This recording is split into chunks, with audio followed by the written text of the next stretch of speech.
Have you ever thought about getting a car wash, but for people? And the reason I'm even thinking about that right now is the idea that, like, when you go through a car wash and they have that thing at the end where it just blasts air on your car so all the water that made your car wet and clean blasts off. I just had the other idea the other day where I just kind of woke up and just thought, like, I really want that in my life, which is funny to think about, that the idea that I want that, considering I'm always grossed out by those little hand dryers that they have in like public bathrooms. Those gross me out. But if I were to have like a personal edition of like a human car wash, so a human wash, where I just go into a room, get blasted off of all the moisture off my body, that's something that I kind of want actually in the future. I don't know how feasible that is, but that sounds somewhat pleasant. I know that's a random topic to start off on, but this is actually a couple days after I worked out from the video workout that I'm looking at right now. And once again, I decided to start a leg day with 2 sets of shoulder press because I felt like it. Because I always feel like, to some extent, everybody's going to be their own worst critic, when it comes to themselves, right? And I personally think I have no deltoids, so what else am I going to do to grow them than by doing deltoid activities? Which for me at this time, I always feel like I've always almost, I might even say I've been insecure about my pressing movements because I feel like they've always been very weak and I want to strengthen them. And then I realized I don't really do them anymore because I remember there was like a little stint that I did last year where I think maybe it was from like January to until like March, where I don't really think I even did any amount of shoulder movement. Like, I'm pretty sure I stopped doing lateral raises, I stopped doing shoulder presses, and then I just kind of stopped all kinds of shoulder movement. Which is funny to think about, like, that the idea of working out, it truly is a journey. And I know that sounds cheesy for a lot of people, saying, like, hey, that's what everybody says. Everybody says working out's a journey. But it really is to some extent, because the more I think about it, the more I realize, like, how many mistakes I've made. And the thing too is, even the workouts that I do right now, I might look back on it in 6 months, 1 year, 2 years from now, where I look back on these videos and I go, dang, I was a fool back then. Which is interesting to think about. That kind of just applies to life, where I mean it kind of does. Like, even looking back at these workouts, I actually start to appreciate more that I did record these, just for the idea that I can kind of look back and even check on things like form, where I look and I go, ooh, again, I don't need to be the form police, but like the idea that I can look back and see, maybe I wouldn't consider that a full rep. Maybe when I log this workout, I say, I'm actually going to count one less rep from what I actually counted right here. It's also been helping right here, as you can evidently see, having a literal human counter right next to you. Because, again, sometimes during these sets, I realize that there's almost like a mental thing. Like, if I mentally think I want to hit a certain amount, I might go for it, and I might reach it, but there's the idea that, also, here, check this out. I got stuck in the machine, and look... Oh my god. I've never... I don't know what happened in this machine, but, like, the little handle that locks you, like, your leg in for the seat, like, the leg curl, just wouldn't budge, and I just got stuck in it. And then here, I also call this machine the silly leg extension, because I've noticed a lot of the the gym equipment that say hoist on it are actually kind of fun, because for some reason they're always like engineered in a way where they're just kind of silly, and I don't mind. At first, I thought these were kind of stupid, and I kind of also had the mindset where, like, oh, I'm too cool for these machines now.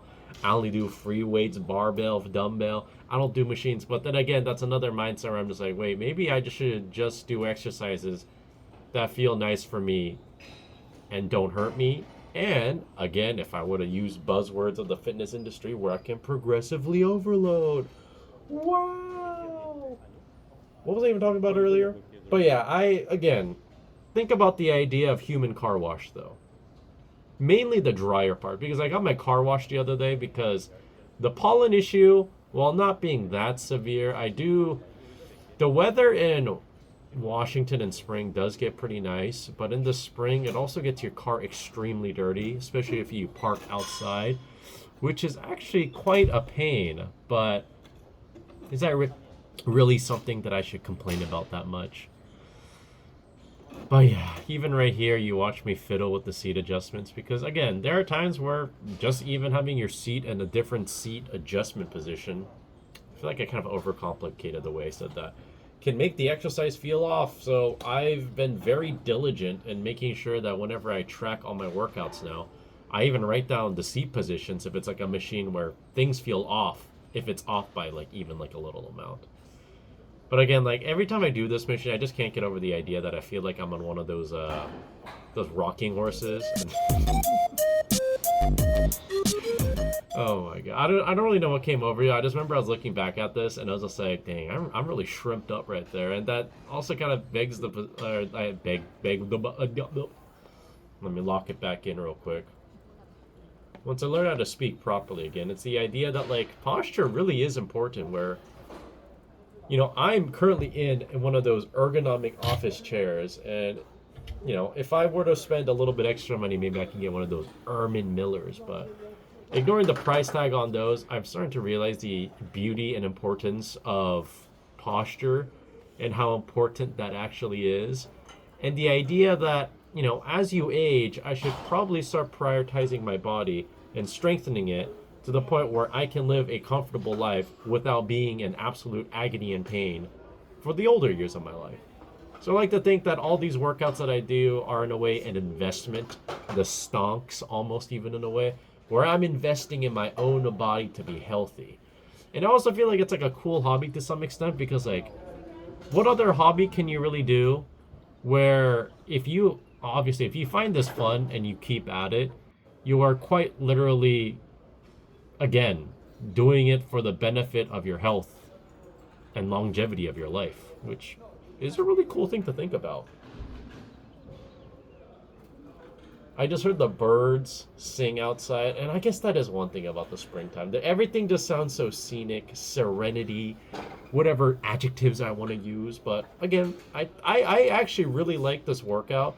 There were a couple things that was kind of a little bit iffy before going into this because I remember my knee felt a little bit off, specifically my left knee, where I had this thing where it's like if I were to do this and then I try to raise it even more. So if this is my knee right now and I was lifting it up, and if I were to go a little bit beyond, I guess, hyperextend, if that's what it's called, it didn't hurt, but it wasn't pleasant. So I did the thing where I stopped doing that because I was like, oh, if something feels unpleasant, I should stop doing it, which is exactly what I did.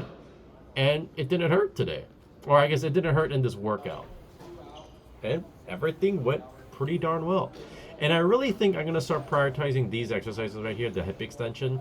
I haven't been doing them too much because, again, I was just kind of, I guess, in a way experimenting and see how they felt for me. But they kind of give me the same feeling of an RDL, even though I know this doesn't specifically really work out the hamstrings as much because I really don't feel them at all. Because the thing is, looking back on it, it's technically the same movement as an RDL if you think about the hip hinging movement. But I guess due to the way weight profiles and I guess how things work, it doesn't hit the hamstrings, which is why I did them after I did like leg curls also, because I've noticed if I do RDLs and leg curls, my hamstrings are shot for days. And it's to the point where it almost feels inefficient to do that for me personally. Because like the thing is, somebody else might be able to do that and do it perfectly and feel perfectly fine even like a day or two afterwards. For me, it doesn't. So I thought, why should I bother to copy somebody else's workout when I know something doesn't work for me? So I'm just going to do what works for me.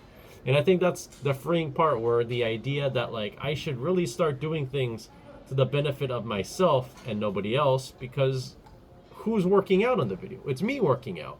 So I should do things that work for me, not work for others. So I think that's going to be my takeaway for the time being, is the idea that I must prioritize myself. So fellas, love yourself.